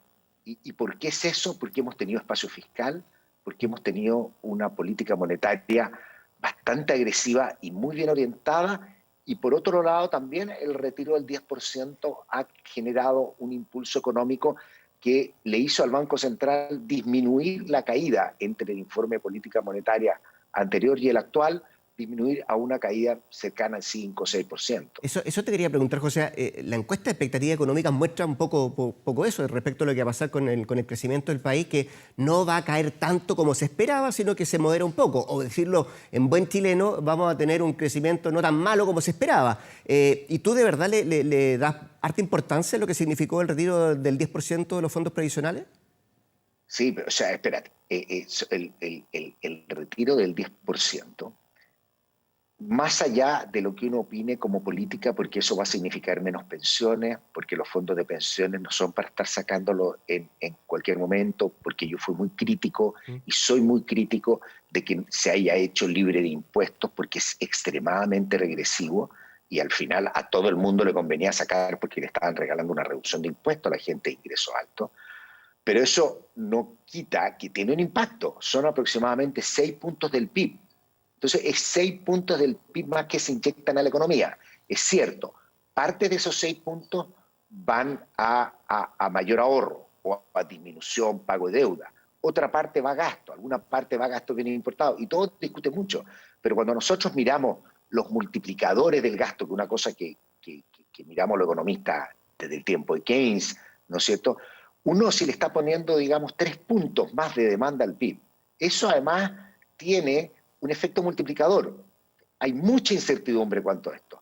Pero nosotros podríamos decir perfectamente que esto está mitigando la caída en un par de puntos este año y el próximo, porque tampoco se da en el instante que se hace el gasto. Esto además genera más actividad y sigue multiplicándose. Por eso yo diría, sin eso, probablemente nuestro crecimiento este año podría haber estado más, un par de puntos menos todavía. Y eso ha tenido un impacto importante en la demanda. Incluso muchas familias que logran limpiar deudas que estaban pagando a tasas altas, les da espacio también para aumentar su gasto. José, miremos ahora en materia internacional. Tuvimos elecciones en el Banco Interamericano de Desarrollo. Se dice gana el candidato de Donald Trump. ¿Cómo esto va a afectar a Chile? ¿Cómo afecta a nuestro país esto último? Sí, ganó el único candidato. A mi juicio, el gran problema que tenemos en la región es una falta de liderazgo regional para haber propuesto una alternativa y una posición, yo diría, unitaria, evitando esto que rompía todas las tradiciones, ¿cierto? Pero no se pudo. Y cada país, y los países y la cantidad de candidatos que se rechazaron, que eran muy razonables, porque los países no lo apoyaban, fue muy complicado. O sea, obviamente aquí hay una falla, yo diría, de liderazgo regional, sumado a una posición del gobierno de Trump que no cree en el multilateralismo y no es capaz de respetar una tradición histórica desde la fundación del Banco Interamericano de Desarrollo. Obviamente ahora lo que hay que hacer es tratar de hacer las tareas con quien sea, y para eso están los directores ejecutivos dentro del BID como una tarea muy importante, aumentar su capital para tener más financiamiento para apoyar a las economías de la región. Desde el punto de vista de Chile propiamente tal, Chile no es un país que dependa de financiamiento del BID, no es un país que, para lo cual, pero sí hay un tema regional muy importante. Nosotros necesitamos tener una región que se pueda recuperar bien. Es una región donde la pandemia ha sido particularmente grave, ¿no es cierto? Es una región donde se han estabilizado en la mayoría de los países, pero en niveles muy altos las tasas de contagio y las tasas de muerte. En ese sentido, Chile es el que ha logrado un descenso mayor, quedándose también a niveles bastante altos comparado con lo que han sido las caídas que vimos en Europa y en otras partes del mundo.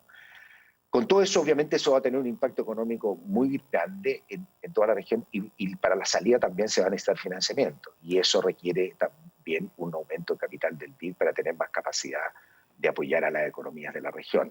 En el caso de Chile, nosotros no dependemos del BID. Chile es una economía que puede salir a buscar financiamiento a tasas muy favorables en los mercados internacionales. Tenemos una situación fiscal sólida, pero esa no es la situación común que hay en toda la región. Don José de Gregorio, economista, expresidente del Banco Central, 1.000.000 de gracias por este contacto en Semana 24 Chile Elige. Que estén muy bien, José. Muchas gracias. Mucho gusto haber estado con ustedes. Igualmente. Buen día. Adiós, que estén bien. Y nosotros nos vamos directamente a La Vega porque ahí está la periodista Paloma Cabello. Hay gran movimiento en La Vega, una semana del 18. A puertas del 18. Sí. ¿Qué tal, Paloma? Así es, Rodrigo, Valentina, muy buenas tardes. Nos encontramos y pasamos a revisar de inmediato imágenes en la cámara de Luis Acuña. ¿Sabes qué? Ahora, ya que nos acercamos al mediodía, ha disminuido la cantidad de gente. Hubo mucho más durante la mañana. Recordemos que sábado y domingo, la comuna de Recoleta, que se encuentra en etapa de transición, las personas deben venir con un permiso y se saca a través de comisaría virtual, pero además La Vega tiene a través de su página web el sistema para que los vendedores minoritarios puedan sacar un permiso y acceder acá a los distintos locales. Vemos personas con mascotas, algunos vienen en familia. El llamado, por supuesto, igual es a cuidarse y respetar las medidas de seguridad que tiene acá La Vega Central, como el uso de mascarilla. Están los lavaderos al inicio de los accesos. Nosotros ingresamos acá por el acceso de Dávila. Son 6 los que están actualmente habilitados para que las personas puedan asistir. Hay gran cantidad de personas, obviamente, que vienen a buscar todo lo que es aportas de las fiestas patrias. Por ejemplo, la cebolla, las aceitunas. La cebolla las podemos encontrar 3 a 4 en 1.000 pesos para aquellos que quieran hacer empanadas para toda la familia o bien tengan una pyme y estén realizando empanadas para poder vender. Las mallas de 16, 17 kilos están entre 9.000 y 10.000 pesos dependiendo si la cebolla es nueva o no. Acá seguimos recorriendo algunos sectores. Las aceitunas también es algo muy importante acá para vender y estoy justamente acá en el local de la tía Ari para hablar con ella y que me pueda contar. ¿Cómo estás, Ari? Muy buenas tardes. Si me puedes contar, tú nos decías hace rato, la gente está buscando aceituna. ¿A qué precio podemos encontrar? Tenemos la aceituna grande a 1.200 el cuarto, pero aceituna de la grande es de azapa. Y lo que está barato es la cebolla, el ajo para costillar a 100 pesos. A 100 pesos nomás el ajo. Oye, Ari, hemos visto a harta gente, más o menos, sobre todo ahora, ya la gente al parecer se levanta tarde el día domingo y ha venido acá, está teniendo hasta las 4 de la tarde, pero también han recurrido las personas al delivery, por el miedo de los contagios y todo eso. ¿Cómo están trabajando ustedes? Ahí está, el delivery casi no viene la clientela de nosotros, porque le mandamos todo a domicilio. ¿Y los precios se respetan? Los precios se respetan, lo único que los cabros que los cobran en moto nomás, pero que hay que pagarlo, pero los mismos precios de aquí los damos a domicilio. ¿Qué es lo que ha estado buscando aquí la gente y qué es lo que tú estás ofreciendo acá hace un ratito? Lo que más en este tiempo se venden las ensaladas para la chilena, po. Tenemos la ensalada de alberja, haba, poroto verde, cebolla y los tomates que están acá. Los tomates maravillosos para la chilena. Oye, Ari, sácame de una duda. Nosotros nos preguntamos, estamos a puerta de Fiestas Patrias, ¿cuál es la diferencia entre el pebre chileno y el chancho en piedra? ¿Cuál es la diferencia? Casi es lo mismo, porque nada más es cuestión de gusto. Pero yo hago pebre, pero yo hago antes, unos 2 días antes, pero yo vendo harto pebre. ¿Y el pebre, Ari, va con tomate o sin tomate? Es de cuestión de gusto. Es que con las calores a veces se avinagra, le echa tomate uno. Perfecto. Agradecemos ahí nos muestra Ari el precio de los tomates. Eso ha aumentado un poquito, 1.500, 1.700 el kilo de tomates. Es lo que podemos tantear hasta ahora. Las personas que han llegado acá a La Vega a comprar a puertas de las Fiestas Patrias. Valentina, Rodrigo. Se ve bien bonito el tomate, Rodrigo, que nos muestra Paloma desde La Vega, la comuna de Recoleta, ahí en directo. Agradecemos a Paloma Cabello, gran movimiento en La Vega. Recordar igual lo que dicen las autoridades, salga lo estrictamente necesario y la celebración que sea tal como lo indicaron las autoridades de salud. Muchas gracias, Paloma, buen día. Gracias, Paloma, que estés muy bien. Y nosotros vamos a seguir avanzando en los temas, lo dejamos planteado al inicio de este programa, después tuvimos algún par de datos respecto a lo que ha significado la situación que tuvo que vivir Banco Estado, sus clientes, por cierto, temerosos de este ciberataque, se tomaron las medidas, pero nuevamente nos encontramos con una situación parecida en otras entidades que ocurrió tiempo atrás. Acá en el estudio, con la distancia suficiente, tenemos a Pedro Huichalaf, ex subsecretario de Telecomunicaciones, además docente del equipo de investigación de ciberseguridad de la Universidad Mayor. Pedro, gracias por estar acá en Semana 24 Chile Elige. Sí. ¿Cómo estás? Muchas gracias por la invitación y para hablar de este tema tan recurrente hoy en día, sobre todo con el tema de la pandemia y la conectividad.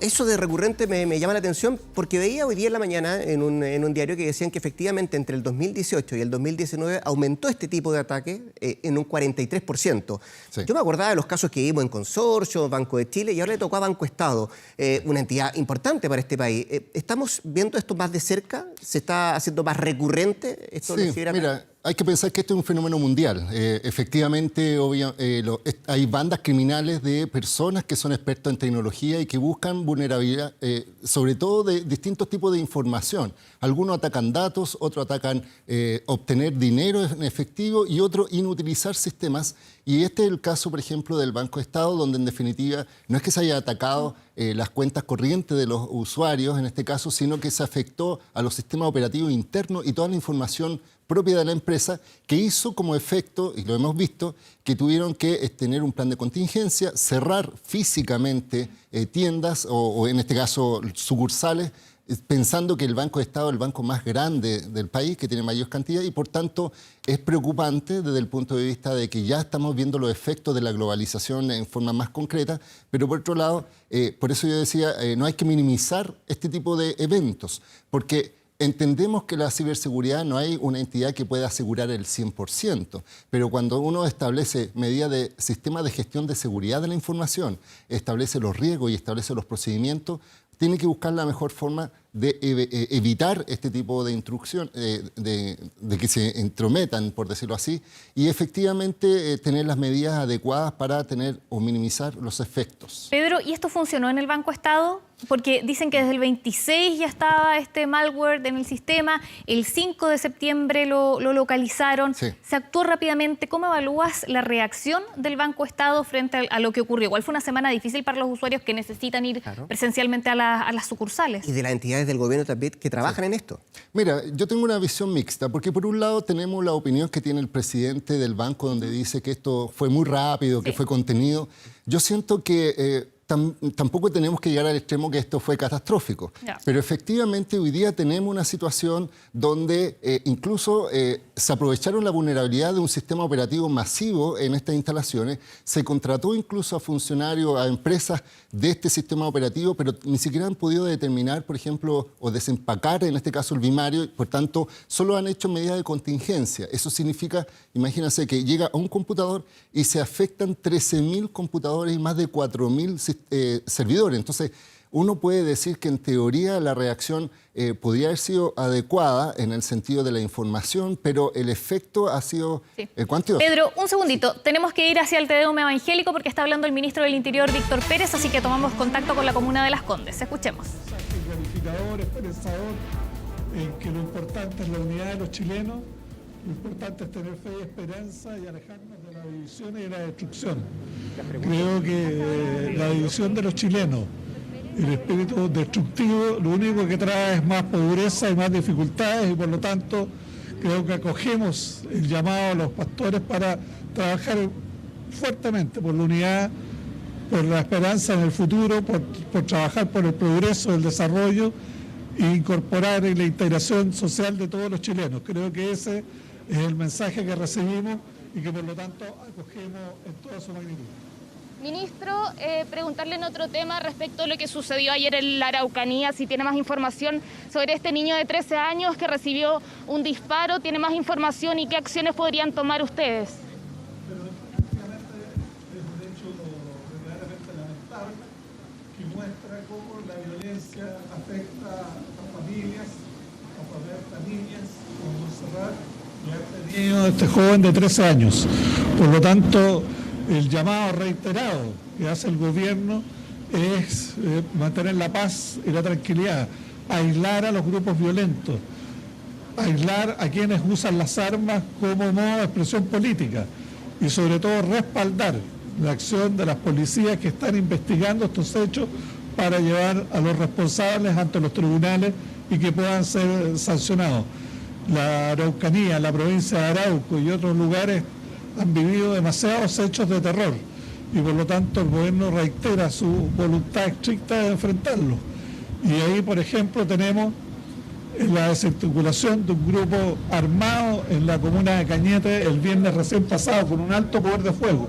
Y también lo que realizó la PDI el día de ayer con desarticular un grupo en la región metropolitana también con un alto poder de fuego. Esas acciones se mantendrán, se intensificarán, porque lo que queremos verdaderamente es que todos los chilenos vivamos en paz, que las manifestaciones sean pacíficas y que la diversidad de opiniones también sea entregada en un ambiente de respeto. Ministro, muy buenas tardes. Le quería consultar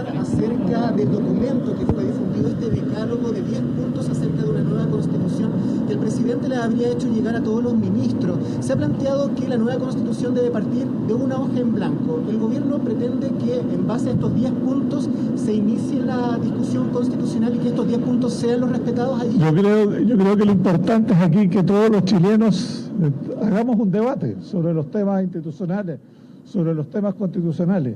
Y ese debate creo que es en base a ideas, en base a propuestas y en base a las convicciones que cada uno tiene. Chile merece que ese debate sea con altura de mira y ese debate sea con propuestas concretas. Un salto al vacío sin duda sería un gran problema para Chile y por lo tanto creo que lo que hace el presidente de la República es contribuir a ese debate y que ese debate sea fecundo. El 25 de octubre próximo, en un plebiscito seguro, participativo, informado, como es la decisión del gobierno, los chilenos elegirán el camino por el cual ese debate deberá hacerse. Pero todos tenemos el deber de contribuir para que ese debate sea hecho con altura de mira y sea fecundo para el futuro del país. Ministro, buenas tardes. Un tema de seguridad, se dio cuenta en la última jornada de un velorio de alta seguridad en Pedro Aguirre Cerda. Hay críticas de la municipalidad cuestionando quizás el número de efectivos policiales. ¿Qué protocolos se están trabajando en esa materia ante este tipo de actividades, estos denominados narcofunerales? Es una de las preocupaciones del gobierno y por lo tanto hemos establecido junto con las policías diversas medidas para ir desactivando e ir disminuyendo estos hechos. Algo que era usual hace algunos meses, hoy día son más excepcionales, pero lo importante es desactivarlos en su totalidad y para eso se ha establecido todo un programa, toda una planificación, porque reitero, nadie puede hacer uso indiscriminado de armas de fuego porque eso lo que causa es temor e incertidumbre en la ciudadanía y estamos por erradicarlos en su totalidad.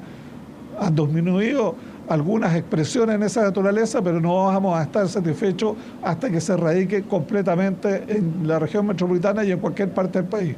Ministro, buenas tardes. ¿Cómo recibe la decisión de la Cámara de Diputados de avanzar en la acusación constitucional en su contra? Son las decisiones que cada Cámara tiene, forman parte de la estructura democrática de nuestro país y como lo he dicho reiteradamente, de concretarse vamos a expresar nuestros argumentos y nuestros fundamentos de que hemos actuado absolutamente apegados a la ley, buscando la paz y la tranquilidad de los chilenos y no exacerbando los conflictos. Ministro, respecto a los dichos del subsecretario ayer refiriéndose a que el gobierno ha intentado tomar contacto con víctimas del estallido social, en este caso específicamente con Fabiola Campillay, ¿esto fue desmentido por el INDH? ¿Si van a tomar medidas de reparación en concreto a las víctimas? Hay todo un programa de reparaciones que va a ser anunciado su catastro por el presidente de la República en los próximos días. Y yo quiero reiterar lo que expresó el subsecretario. Siempre ha habido los canales abiertos para intentar conversar con las víctimas y hay algunas que han aceptado ese camino y otras que no. Podemos discrepar con el Instituto de Derechos Humanos, pero la voluntad del gobierno y la acción del gobierno ha sido clara en ese sentido. Muchas gracias.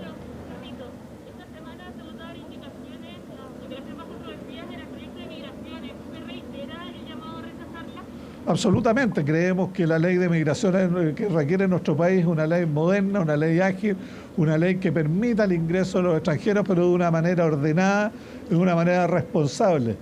La desregulación, las irregularidades, lo único que hacen es causarle daño al país, a los chilenos y a los migrantes. Por lo tanto, nosotros queremos acoger a los migrantes, pero si lo hacemos de una manera ordenada, los vamos a poder integrar de una manera adecuada. Si se hace de una manera irregular, esa integración en verdad va a sufrir muchos reveses.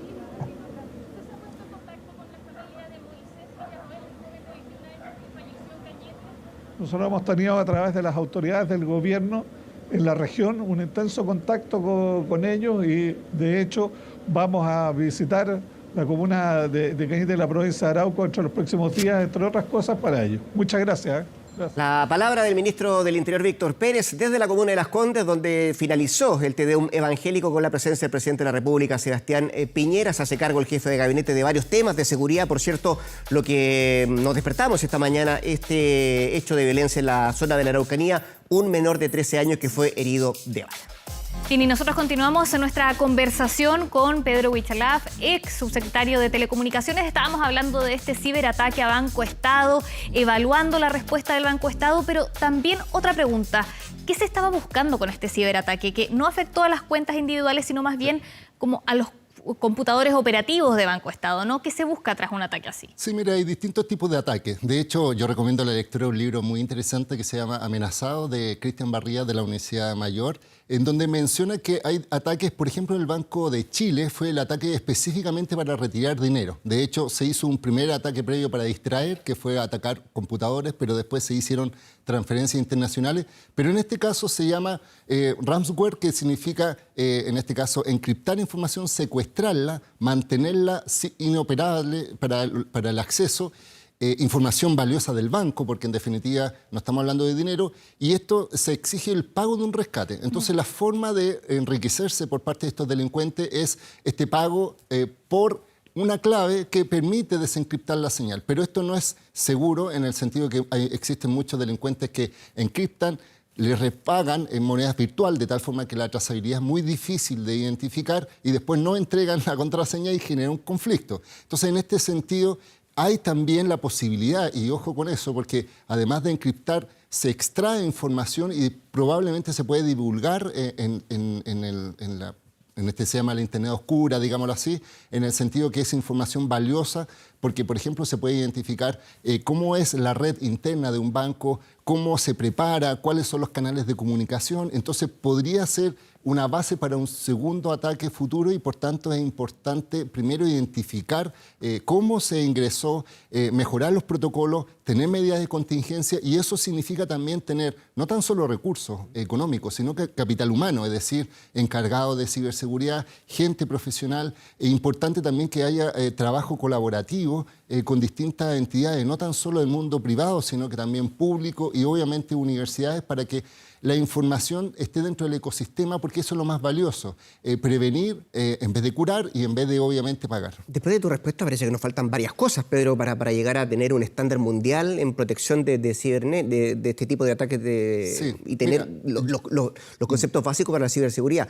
Y quería agregarte un concepto, no sé si lo compartes. Falta voluntad también, porque entiendo hay dos proyectos en el Congreso que están entrampados, que no han avanzado mucho y que tiene que ver justamente con esto. Sí, mira, aquí existen dos figuras. Primero, existe una política de ciberseguridad que fue anunciada durante el gobierno de la presidenta Michelle Bachelet y este gobierno lo ha continuado. Se han definido equipos técnicos que a mí me parecen bastante importantes. Dentro del Ministerio de Interior está el CECIT, que me parece que lo ha hecho muy bien. Sin embargo, falta una figura política. De hecho, el presidente designó un delegado presidencial, que teníamos Jorge Atton, que fue intendente, Mario Farren, que renunció. Hoy día tenemos 6 meses sin un delegado presidencial.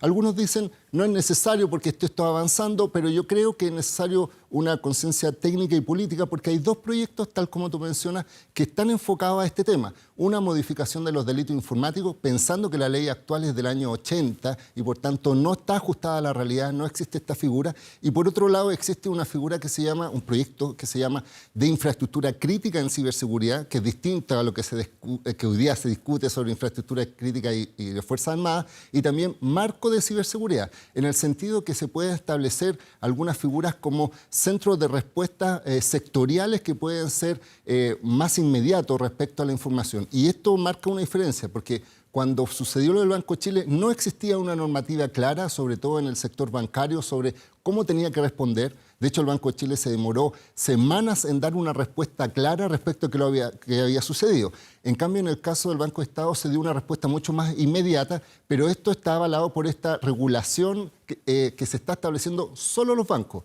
Pero ¿qué pasa con las otras instituciones distintas? El retail, ¿qué pasa con las empresas de telecomunicaciones? ¿Qué pasa con los sectores eléctricos? Entonces hay que pensar que esto no es tan solo sistemas bancarios, sino que esto podría afectar a infraestructura crítica, podría dejar inutilizados servicios y, en definitiva, la forma de recompensa, porque estas campañas que realizan estos delincuentes, que son enormes. De hecho, se indica que ganan más dinero que el narcotráfico con el tema de ataques cibernéticos. Ataca tanto infraestructura, información, dinero, secuestran información. y solamente para último mencionar, también puede afectar a personas de a pie, es decir, a nosotros también podríamos vernos afectados. Eso, y para finalizar, hablando de las personas de a pie, ¿cómo nosotros mismos podemos evitar caer en este tipo de fraudes? ¿A qué tenemos que estar alerta para recomendar? Primero, tener una cultura de ciberseguridad. Yo creo que es necesario incentivar y tal como nuestros padres nos educaron a nosotros que no teníamos que hablar con desconocidos en las calles, ahora nosotros tenemos que explicarle a nuestros padres que no tienen que hacer clic en cualquier enlace, tienen que verificar bien quiénes son los remitentes, de quién nos envían los correos, no compartir información falsa. Yo veía, por ejemplo, en el caso del Banco de Estado, cómo gente decía, no voy a usar la plataforma online porque voy a estar infectado y probablemente me roben información. Eso no es correcto, en este caso en específico. Así que lo importante es no levantar falsa información, tener medidas de seguridad, obviamente tratar de tener los software, en este caso, actualizados a la última versión, porque este fue el origen, según se informa, de la vulnerabilidad, es decir, un desajuste en la actualización de los software, los sistemas operativos y, en definitiva, entender que estamos insertos en un mundo donde hoy día los ciberataques son más concretos, son más propensos, existen campañas de suplantación de bancos, phishing, mensajes, sobre todo con el tema de la pandemia, cuando se habla de los bonos, se habla de que hay empresas que están entregando artículos gratuitos. Entonces la gente piensa que lo que está en Internet es verdadero. Hay que tener un hilo de desconfianza. Nos quedamos con esa recomendación y sobre todo porque además esta misma semana comenzó la portabilidad financiera, que al final es portabilidad de datos. Pedro Huichalaf, ex subsecretario de Telecomunicaciones, además docente de la Universidad Mayor, gracias por estar acá en Semana 24 Chile Elige. Muchas gracias. Que estés muy bien. Buen día. Bien, nosotros nos vamos a una breve pausa acá en Semana 24 Chile Elige, pero hay más programa, no se vayan. Volvemos. Semana 24. Ahora. Nos vamos a ir de inmediato al Palacio de Gobierno, al Palacio de la Moneda. Andrea Pino está allá para contarnos detalles de reuniones de la mañana y, por cierto, a la espera de un nuevo balance sanitario. Andrea, ¿cómo te va? Buenas tardes.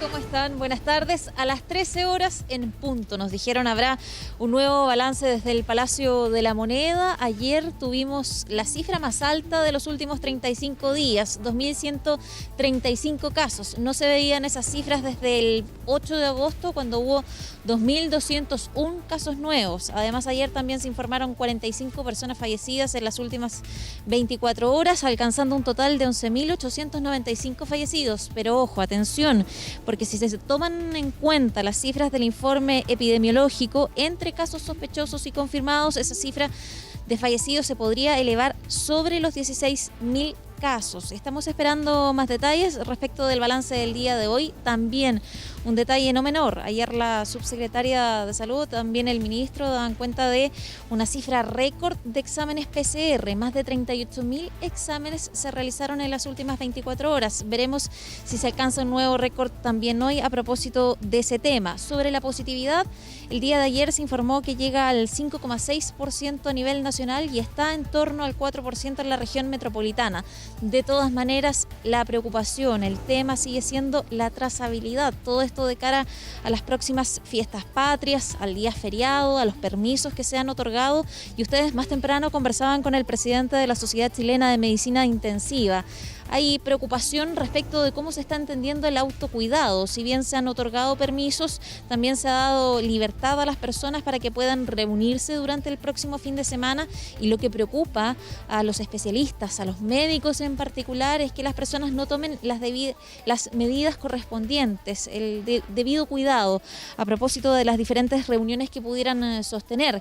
El ministro de Salud, de todas maneras, dijo que no hay riesgo de perder la trazabilidad. Hizo un llamado, eso sí, a que las personas anoten los nombres de todos aquellos contactos que tengan durante esos días. Además, se ha dicho que los conserjes podrían también tener una tarea respecto del número de personas que ingresan, por ejemplo, a los departamentos. Y se han anunciado asimismo nuevos fiscalizadores. Más de 100 nuevos fiscalizadores se anunciaron el día de ayer. Habrá cerca de 400 en la región metropolitana y otros 600 a nivel nacional, fiscalizando precisamente que se cumplan las normas que se han dado a conocer durante la semana a propósito de los permisos especiales que habrá para fiestas patrias. Probablemente todos esos temas serán parte también hoy del balance, un nuevo balance que estamos esperando en el Palacio de la Moneda Rodrigo Valentina. Sí, vamos a estar muy pendientes, Andrea, a propósito de lo que tú decías al inicio. Más de 2.000 casos ayer en las últimas 24 horas, a ver si se mantiene esa tendencia, que por cierto sigue siendo muy preocupante. Andrea Pino, muchas gracias, que esté muy bien. Muchas gracias. Bien, y nosotros ya estamos acá en el estudio con Kenneth Bunker. Él es doctor en ciencia política y además nuestro experto electoral en Chile Elige. Kenneth, muchas gracias por estar con nosotros. Estamos a unos 40 días del plebiscito del 25 de octubre, pero es un plebiscito en pandemia. Fecha histórica, obviamente, para nuestro país, pero con un contexto que no nos esperábamos cuando se firmó el acuerdo del 15 de noviembre. Rodrigo, partamos por la experiencia internacional. ¿Qué nos dice lo que se ha hecho en otros países? Claro. Que como para entender un poco, bajo este manto, este paraguas que es la pandemia, que me imagino pone varias trabas a un proceso que generalmente ocurre en tiempos normales, ¿no? Sí, bueno, es un año movido, o sea, tenemos la pandemia, todos los países tienen que aprender a hacer elecciones de nuevo, o sea, esto es una circunstancia completamente extraordinaria, nunca había tocado que todos los países completamente cerraran. Este año tenemos más de 150 elecciones programadas, de los cuales 70 países tuvieron que posponer sus elecciones y esencialmente tuvieron que empezar a lidiar con cómo podemos hacer una elección en tiempos de pandemia. Y en ese caso estaban mirando dos cosas que son distintas. Todos los países en el fondo tienen una tendencia a tratar de asegurar una alta participación de la gente. Mientras más gente participa, mejor durante la elección, y también de minimizar el riesgo de contagio de las personas. Son esos dos factores más o menos lo que han tratado de buscar. Los resultados han sido mixtos. Hay algunos países que lo han hecho bien y otros países que le ha costado un poquito más. Pero en general creo que la tendencia ha sido a que la participación electoral ha sido más baja de lo deseado. Y eso preocupa en Chile porque se está buscando una alta participación producto de lo que se va a definir el 25 de octubre. ¿Cómo se puede incentivar la participación, Kenneth? Bueno, hay distintas formas. O sea, lo que tienen en común todos estos países también es que hay un protocolo de salud que se respeta en el fondo, que se hace entre los distintos organismos de salud, los ministerios de salud y los distintos organismos que hacen y organizan las elecciones. En ese caso, hay distintas reglas que se proponen. Ha sido el caso, por ejemplo, de Corea del Sur, que tuvo una muy alta participación, cerca del 9% del electorado aumentó con respecto a la elección pasada, y que le fue muy bien. En el caso de Chile, esta semana se dio a conocer el protocolo de salud que se va a utilizar para el plebiscito, y en el fondo, si es que uno compara lo que son esas reglas que se propusieron en Chile para el protocolo, en comparación a lo que se hizo en Corea, a lo que se hizo en otros países que han tenido tendencias exitosas en esto de participación, la verdad es que está muy bien. O sea, hay muchas razones para creer que podríamos hacer un plebiscito con mucha participación. Sí, y a propósito de eso, ¿cómo ve? Porque ¿con qué nos comparamos? ¿Con la última elección? Si además estamos en pandemia, para ver si la participación va a ser buena acá en nuestro país para este plebiscito. Y te lo pregunto del punto de vista también de que entiendo que el Servicio Electoral estaba buscando a los facilitadores y se había dado plazo hasta fines de mes para que la gente se ingresara, y se tuvo que parar eso hoy día porque había una gran cantidad de gente interesada en ser facilitador, en ayudar a que funcione este proceso. Me imagino que ese es un buen síntoma, ¿no? Sí, es un buen síntoma. La gente quiere participar, la gente quiere saber, y en el fondo, mientras más personas existan tratando de hacer campaña por participación, mejor va a ser. O sea, una cosa que ha sido crucial en todos los países para aumentar la participación ha sido precisamente informar a la gente, hacer una educación electoral para que ella pueda entender cómo van a funcionar las elecciones. Y las elecciones no son solamente el día de las elecciones, es todo el proceso que viene antes, es el proceso que viene después. Entonces, en el fondo, tiene que haber mucha gente involucrada en hacer una campaña para incentivar la participación. Mientras la gente entienda de mejor manera qué va a pasar el día de la elección, más va a querer ir a participar. Si la gente siente que hay algún tipo de problema o algún tipo de riesgo en que se puede contagiar con el coronavirus en el día de la elección, simplemente no va a ir. Ahora, ¿qué te dice la expectativa respecto a la participación en Chile? Bueno, lo que muestra si uno la mira hacia expectativa... atrás y ve las otras elecciones, ¿bajo qué rango estaremos? Bueno, en realidad va bajando bastante. O sea, partió en 1988, teníamos cerca del 98% de las personas que estaban votando. En la última elección eso cayó a 49%, que es bastante bajo. Entonces, lo que está mostrando la encuesta hoy día sería entre 52 y 60%, que es más alto que la elección pasada, pero también sigue siendo bajo en comparación a lo que nos gustaría para una elección que es tan importante. O sea, vamos a sentar las bases permanentes de una constitución que sabemos que no cambia tan seguido. En esa línea lo que se necesitaría sería una base mínima de 60% de votantes, o sea, nos gustaría que fuera mucho más alto que eso.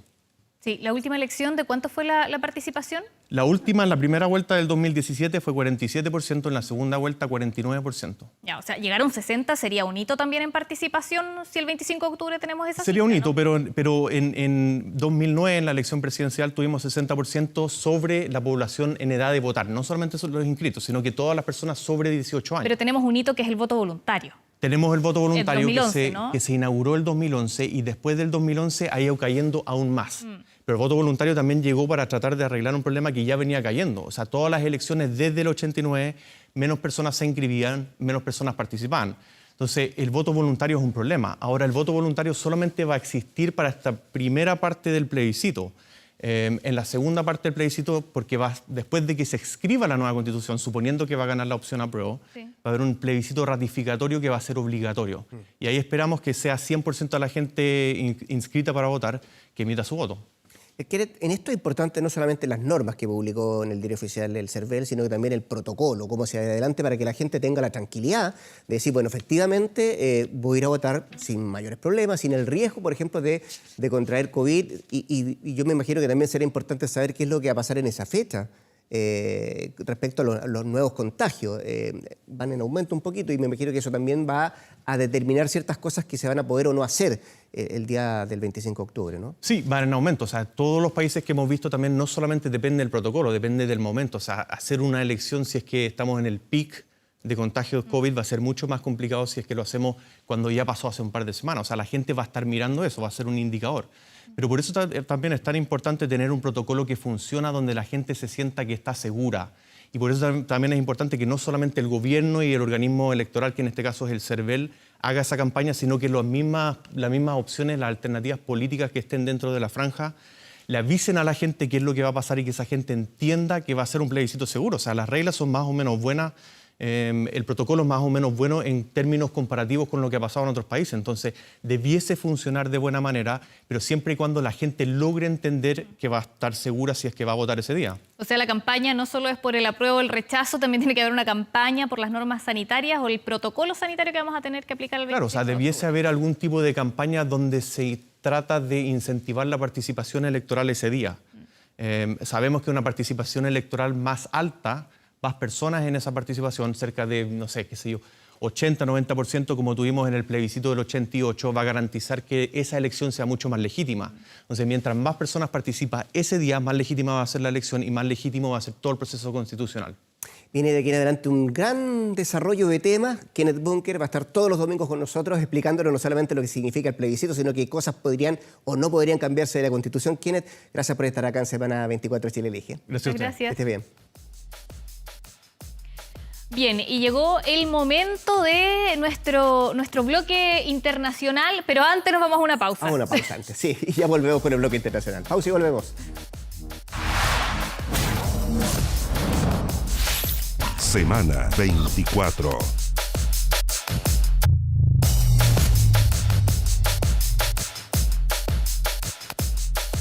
De regreso en Semana 24 Chile Elige para mirar más allá de nuestras fronteras, nuestro análisis internacional de los temas que están pasando durante la semana. Vamos a saludar a Paulina Astroza, que está en la ciudad de Concepción, académica de la Universidad de Concepción, además doctora en Ciencia Política, para ir conociendo, Paulina, ¿cómo te va? Buenas tardes.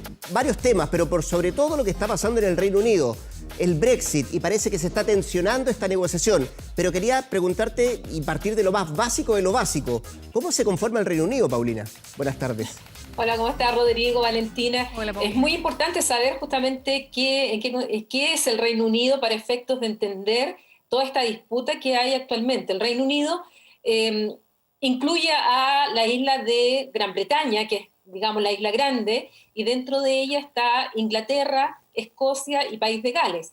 Pero además incluye en la isla de Irlanda, la parte de arriba, que es Irlanda del Norte, y estas cuatro partes, naciones o países, son lo que forman lo que es el Reino Unido, que es quien está negociando este acuerdo de relaciones futuras con la Unión Europea y que ya había negociado su acuerdo de salida de la Unión Europea. Entonces, hay que tener claro estas cuatro partes porque las tensiones actuales están incluyendo no solo la relación entre el Reino Unido con la Unión Europea, sino que al interior del Reino Unido hay tensiones entre Inglaterra, con Escocia, con Gales y especialmente la situación de Irlanda del Norte.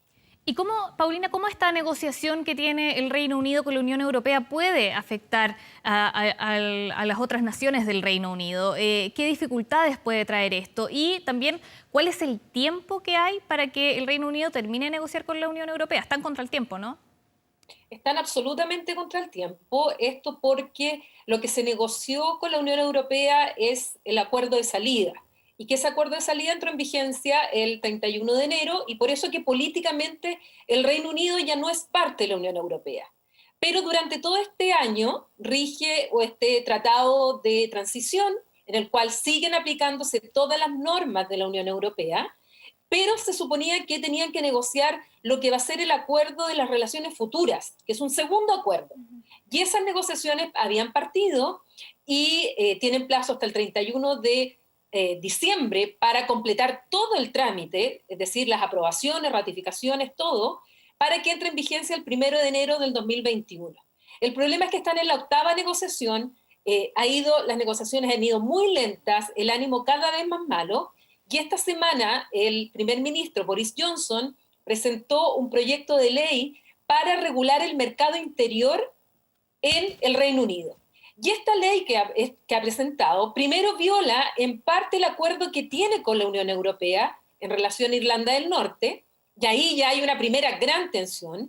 Y lo segundo es que este acuerdo además en otras materias está entrando en competencias que le habían sido transferidas a país de Gales, a Escocia y al norte de Irlanda. Entonces, no solamente están enojados, y están bastante enojados, los de la Unión Europea porque con esta ley se viola el derecho internacional, se viola el acuerdo que tenían ya ratificado y en vigencia con la Unión Europea, sino también internamente estas tres partes, estas otras tres provincias o países dentro de la Unión del Reino Unido, están muy enojados porque es concentración de poder al meterse en competencias que son propias de ellos y que Boris Johnson está pretendiendo con esta ley ahora regularlas de manera centralizada. Y por eso que las tensiones también han aumentado mucho. Nos quedan 30 segundos, Paulina. Quería preguntarte a propósito de lo mismo. Además, renuncia el representante legal del gobierno británico sobre el Brexit, el señor Jones, ¿no? Y me imagino que eso tensa aún más la situación para la salida. Sí, imagínate, renunció justamente el jefe jurídico porque no está de acuerdo con que se viole el acuerdo con la Unión Europea. Y no solamente él es el 6º alto funcionario que renuncia en el gobierno de Boris Johnson, y aparte tiene al interior del partido una oposición que por un lado está integrada y la está liderando Theresa May, recuerden, la ex primera ministra, porque no están de acuerdo con que el Reino Unido esté violando su acuerdo con los europeos, teme por el prestigio e imagen internacional y en qué pie quedaría el Reino Unido frente a otros países que no se presenta como confiable al violar una norma que ya estaba en vigencia. Por lo tanto, también al interior del Partido Conservador y dentro de la propia administración han ido renunciando funcionarios y los propios conservadores están teniendo una oposición en contra de Boris Johnson por esta insólita decisión que ha adoptado esta semana. Sí, compleja la figura de Boris Johnson, Paulina. Ha ido haciendo más tenso el debate y las negociaciones, ¿no? Para ir terminando, ya nos queda ahora sí que 30 segundos.